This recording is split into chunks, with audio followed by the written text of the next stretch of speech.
Hey everyone, today we're going to talk about Netflix Q1 earnings call, how they beat market expectations, and we'll take a deep dive inside the ads and live TV revolution.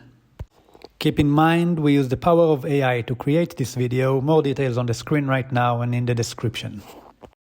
Welcome to the deep dive. You've shared Netflix's latest Q1 2025 shareholder letter and their earnings call transcript. And you're looking to understand where this entertainment giant stands and maybe where it's heading. Exactly. And our job today is basically to cut through all the data, pull out the really key insights about, their performance, their strategy. Without getting lost in the weeds, hopefully. So let's get right to it. Absolutely. These documents, they give us a pretty comprehensive look under the hood, don't they? Yeah, they do. The shareholder letter, it details Q1 25 revenue, profit growth, highlights some key content successes. And touches on the ads and live programming stuff. Right. And then the earnings call, that gives you more context. The Q&A with analysts digs into long-term vision, ad tech specifics, the content roadmap. It's quite a lot of info. Okay, let's unpack this then, starting with their Q1 financial performance. Those numbers, they definitely seem strong. They really did. Revenue was up 13% year over year, hit $10.543 billion. That's actually higher than they projected. So what does that kind of growth tell us straight off? Well, it suggests that, the recent strategic shifts, like the pricing changes, introducing the ad tier, they seem to be adding to the top line effectively. But it does raise a question, is this sustainable growth? We'll need to keep an eye on future reports to see if this momentum holds or if it's, more of a short-term boost. That's a fair point. Sustainability is definitely key. And it wasn't just revenue, was it? Operating income jumped even more. Yeah, up 27% to $3.347 billion. Also beat their forecasts. So for listeners maybe not deep in accounting, what does a healthy operating income like that really mean for Netflix? Well, operating income, or the margin, it's basically their profit after covering the direct costs, making the shows, running the service, general expenses. It's a really vital sign of their underlying financial health and efficiency. Okay. So a 27% increase. That suggests they're not just making more money, but they're also managing their spending pretty well. Right. And then drilling down, the diluted EPS earnings per share that was up a solid 25% to $6.61. Yeah. So financially, a very, very strong start to 2025. No doubt about it. Okay, so we'll pivot to what's actually driving these numbers. Yeah. Their 2025 priorities in action. Let's start with content. What caught your eye there? Well, what's interesting is how they're talking about content performance now using this metric they call views. Ah, yes, the views metric. How did that work again? They calculate it by taking the total hours watched for a title and dividing it by the runtime. And they look at the first 91 days. Got it. So in Q1, they were highlighting several titles that made it onto their all-time most popular lists using this metric. For English content, Adolescence became their third biggest series ever. Wow, third ever. How many views was that? A staggering 124 million views. And the film, Back in Action, hit the sixth spot for English films with 146 million. Those are just massive numbers. Huge reach. But does reach always translate to, long-term impact? That's the million-dollar question, isn't it? High view counts show broad appeal. Absolutely. But they don't necessarily tell you everything about subscriber satisfaction or, keeping people subscribed long-term. Right, did people actually finish it? Exactly. Completion rates matter. Critical reviews, cultural buzz, that stuff builds loyalty too. It kind of makes you wonder if they're focusing more on that initial splash, getting eyeballs, over maybe fostering deeper engagement with certain kinds of content. Interesting thought. They also mentioned some non-English hits, right, underscoring that global approach. They did. The French film Ad Vitam was sixth for non-English films, 63 million views, and Counterattack from Mexico hit 10th with 59 million. So it really shows they can find and push content that works for different audiences globally. Definitely. And that global appeal must be crucial as they look to grow in different markets and, diversify how they make money. Okay, let's talk about that diversification, the advertising business. Launching their own in-house ad tech, the Netflix ad suite in the U.S. back on April 1st. That seems like a pretty big deal. Oh, it is. Bringing ad tech in-house gives them way more control, much more flexibility. Think about programmatic ads, which they're also expanding. That's the automated buying and selling of ad space. Exactly. Got it. Super efficient, allows for better targeting. By owning the platform, Netflix can roll out new features for advertisers faster, use their own viewer data, hopefully, to improve targeting, and ultimately aim for a, better, more relevant ad experience for people on that ad plan. And they're rolling this out everywhere they have ads, right? That's the plan. Signals a real commitment to making ads a serious revenue stream. And their targets for ad revenue are pretty ambitious. They're aiming to roughly double ad revenue in 2025. That's bold. It'd be a huge jump, even if ads are still a smaller slice of the pie compared to subscriptions. Shows they see a big opportunity there. Okay, another area they're pushing into is live programming. WWE RAW launching in Q1 seems to have landed well. It really seems so. They said it's been in the global top 10 every single week since it launched. Wow. It just highlights the power of that live, must-watch now kind of viewing to drive engagement. And they're not stopping. They've got the Taylor versus Serrano 3 boxing rematch coming in July. Right, the And then they Bible. even opted into a second NFL game for Christmas Day this year. So yeah, it's clear they want live events to be a much bigger part of what Netflix offers. So, strong Q1 across these key areas. How does this feed into their outlooks for the rest of 2025? Any changes to the big picture financial forecast? Interestingly, no. They kept the full year 2025 revenue guidance the same, $43.5 to $44.5 billion, and the operating margin target is still 29%. Huh. Okay, but what about Q2 specifically? Well, for Q2, they're actually forecasting pretty strong growth, 15% revenue growth and a 33% operating margin. Whoa, 33% margin for Q2. That's quite a bit higher than the full year 29% target. What's driving that short-term jump? Yeah, that likely reflects the full quarterly impact of those recent price increases kicking in across different markets, plus, continued growth in subscriber numbers and the early gains from that ad revenue starting to build. Okay, that makes sense. But yeah, it's important that the full year target is lower. It suggests they expect spending to ramp up later in the year, probably Q3 and Q4. Gotcha. So, looking beyond the immediate numbers, let's dive a bit deeper into that content strategy. It sounds like they're aiming for a constant flow, lots of variety. That's exactly the phrase they used, a steady drumbeat of must-see entertainment across genres, languages, formats. You name it. Covering all the bases. Pretty much. In Q1, they highlighted a real mix. You had action like The Night Agent S2, true crime docs like American Murder, Gabby Petito, international hits, animated films, even licensed stuff like the incredibly popular toddler series Miss Rachel. Right.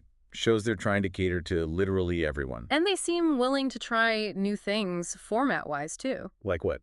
Well, they mentioned testing things like Inside, which is a reality show from those Sidemen creators, the big YouTubers. Oh, interesting. So branching out from traditional series and films? Yeah, exploring stuff that clicks with specific online communities. And the focus on big, can't-miss special events seems really deliberate, moving beyond just the regular shows. Totally. The success they're seeing with WWE, the buzz around the upcoming boxing rematch, apparently the first fight did really well, plus adding more NFL games.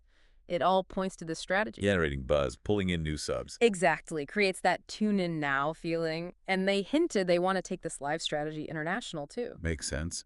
Looking ahead to Q2, they teased some upcoming content.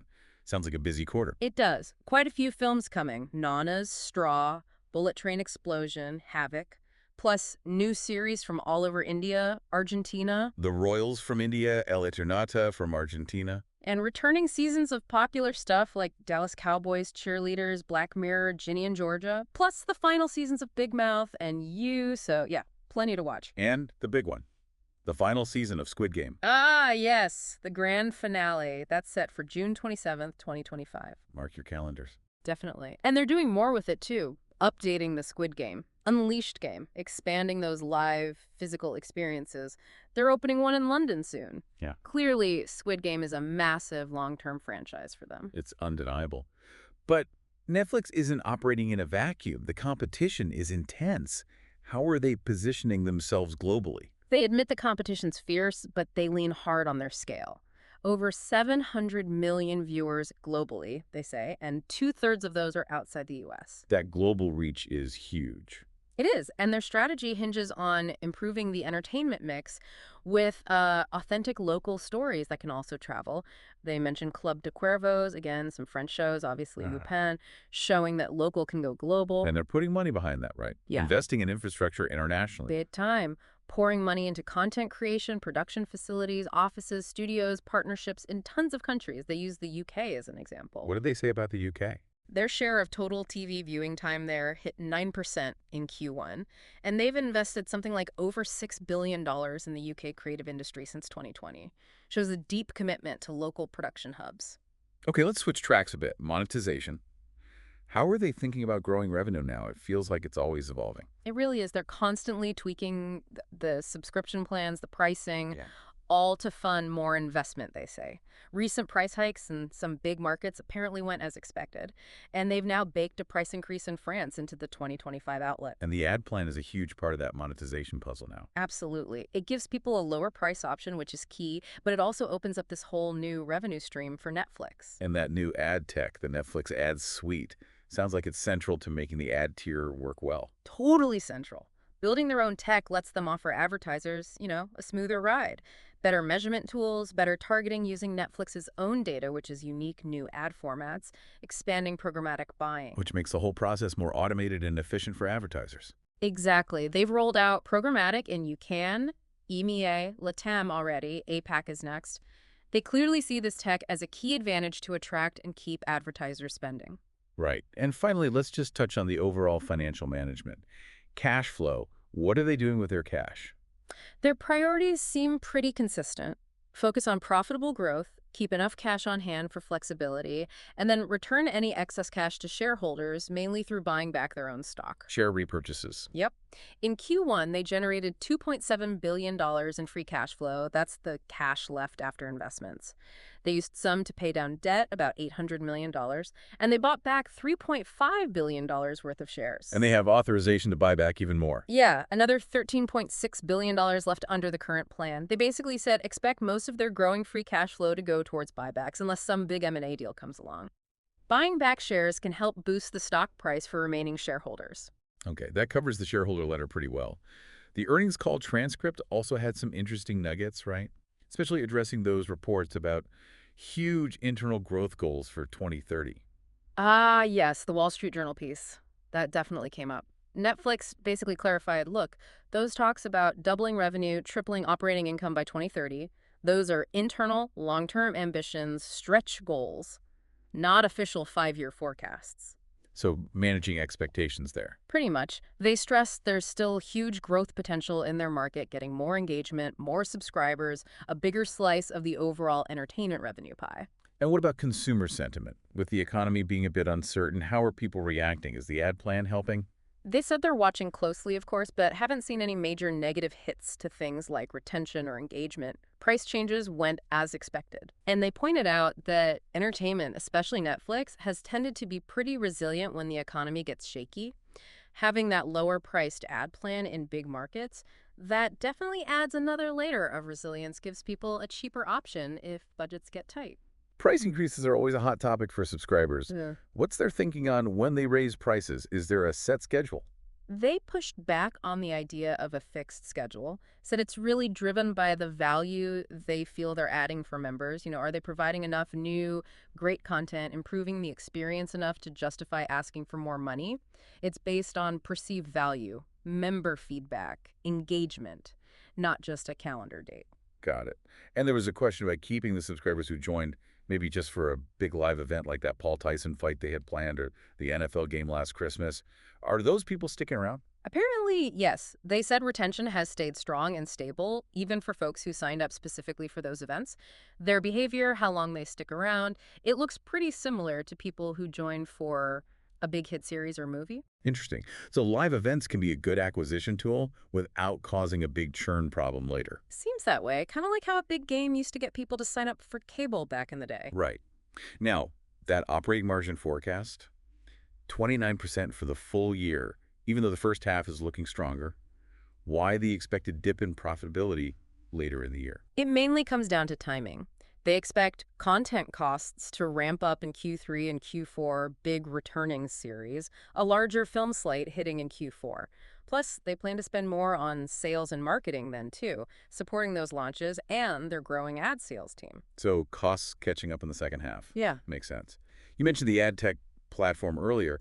What benefits are they actually seeing now from bringing that in-house? Well, they said the rollout is giving advertisers more flexibility, making it easier to buy ads on Netflix, which they think will drive sales. Longer term, owning the tech means they can add critical features, faster, broader programmatic access, better targeting using their unique data, more sophisticated measurement tools. And hopefully a better ad experience for viewers, too. That's the goal. Higher quality, more relevant ads for the subscribers on that tier. Live sports, always a big topic. They didn't bite on specific questions about, say, UFC or F1 rights, did they?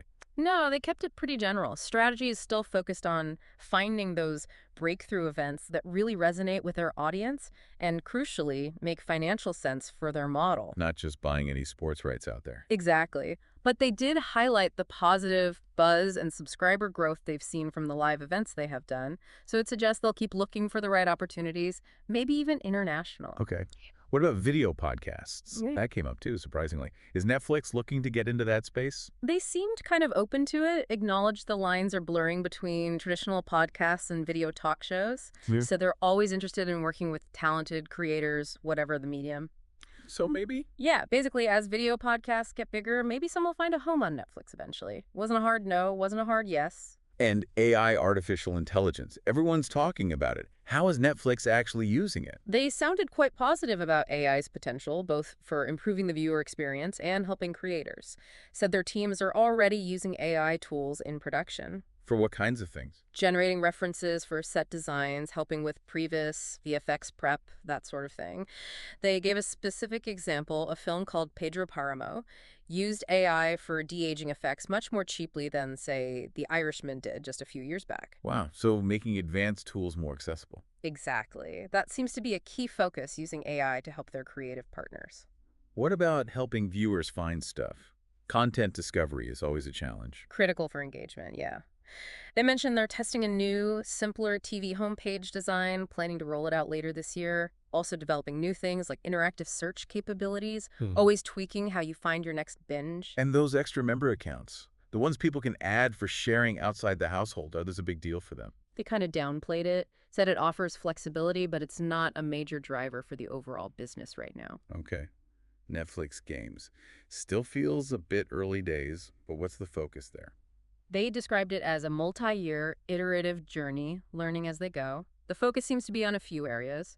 Immersive games based on their own IP, bringing established mainstream games onto the platform, ad-free kids games, and maybe some social party games. There's a mix. Yeah, and they stressed it's a measured investment, trying to figure out how to translate that spending into real value for members. Still very much evolving. Right. And quickly, what's driving the expected revenue jump in US and Canada, specifically in Q2? Primarily the full quarter benefit of those pricing changes kicking in, plus continued growth from advertising revenue. Got it. And finally, they mentioned Tim Haley leaving the board after a very long time. Yeah, 27 years. Just a recognition of his long service and contributions from the very early days. Okay, so for you, our listener, wrapping this all up, what are the main takeaways from this deep dive into Netflix's latest updates? I think what really stands out is their strong financial performance right now. It seems driven by a mix of smart pricing moves, the ad tier gaining traction, and that ongoing investment in a really wide variety of content. Yeah, the global strategy seems key too. Definitely. Tapping into that huge international audience is clearly working, and their willingness to lean into technology, building their own ad platform, using AI in production, suggests they're thinking ahead, adapting to how entertainment is changing. That's a great summary. So here's something intriguing to chew on. Netflix is clearly pushing into gaming. They have tons of user data. How might their gaming strategy go beyond just offering games? Could we see, I don't know, gaming and viewing integrate more deeply down the line in some surprising ways? Ooh, that is a fascinating question, the potential synergy there between watching and playing. Yeah. Yeah, definitely something to watch as their gaming efforts mature. Huge possibilities. Absolutely. Well, this deep dive gave us a good snapshot of where Netflix is now and where they seem to be pointed. Hopefully, these insights help you think about the bigger picture in the crazy dynamic world of entertainment. Thanks for exploring this with us.